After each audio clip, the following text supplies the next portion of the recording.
নমস্কার বন্ধুরা, আপনাদের সবাইকে স্বাগত জানাই ভূমিতা কিচেনে।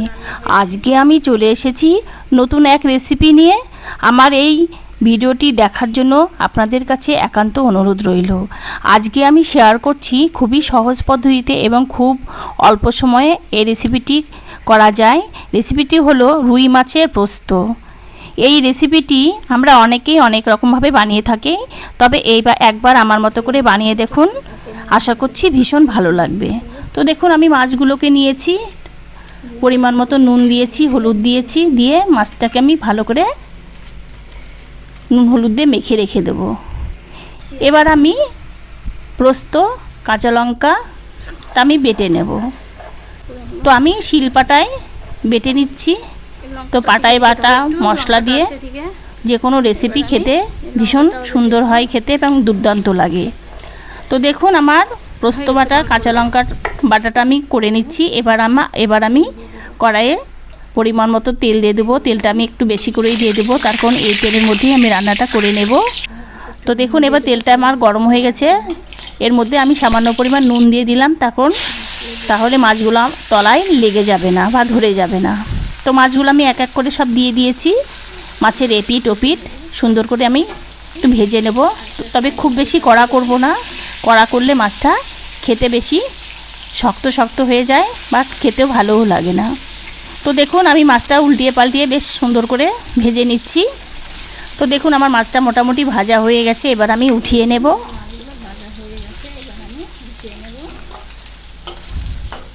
তো এইভাবে রুই মাছ কিংবা কাতলা মাছ দিয়ে এই পোস্ত বাটা রেসিপিটা খেতে ভীষণই ভালো লাগে খেতে। তো দেখুন, আমার মাছটা ভাজা হয়ে গেছে, এবার উঠিয়ে নিচ্ছি। এবার আমি কালো জিরে ফোড়ন দিয়ে দেবো, একটা তেজপাতা ফোড়ন দিয়ে দেবো, দিয়ে একটু নেড়ে চেড়ে নিয়ে আদা বাটাটা দিয়ে দেবো। আদা বাটা একটুখানি ভেজে নেব। তো আদা বাটাটা আমার ভাজা হয়ে গেছে। এবার আমি পোস্ত, কাঁচা লঙ্কাটা একসঙ্গে বেটে রেখেছিলাম, সেটা আমি এর মধ্যে দিয়ে দিলাম। দিয়ে এবার আমি একটু নেড়ে চেড়ে মশলাটাকে একটু কষিয়ে নেব। তো দেখুন, মশলাটা এর মধ্যে সামান্য পরিমাণ নুন দিয়ে দেব, একটু হলুদ দিয়ে দেব,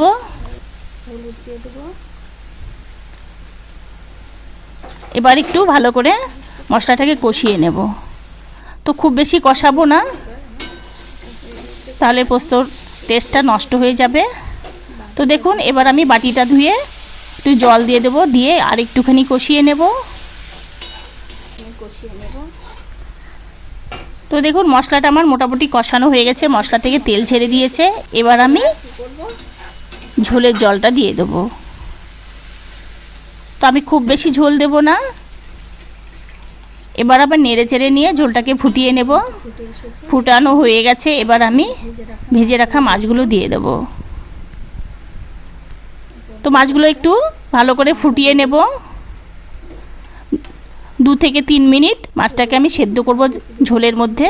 তো কয়েকটা কাঁচা লঙ্কা দিয়ে দিলাম উপর দিয়ে। তো দেখুন, আমার রেসিপিটা মোটামুটি কমপ্লিট হয়ে গেছে। এবার আমি স্বাদ মতো চিনি দিয়ে দেবো একটু।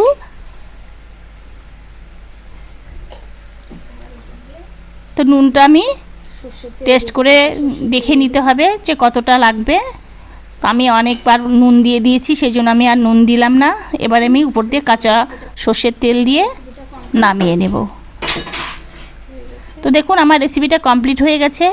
এবার আমি নামিয়ে নেব। রেসিপিটা আমার কমপ্লিট হয়ে গেছে, এবার আমি নামিয়ে ফেলবো।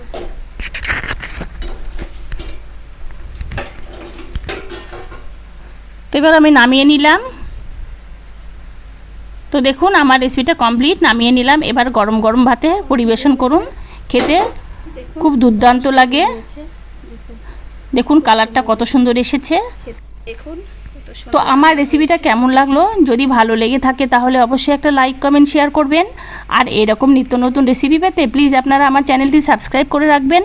আর সবার আগে নোটিফিকেশান পাওয়ার জন্য অবশ্যই পাশের বেল আইকনটি ক্লিক করে রাখবেন। সবাই খুব ভালো থাকবেন, সুস্থ থাকবেন। ধন্যবাদ।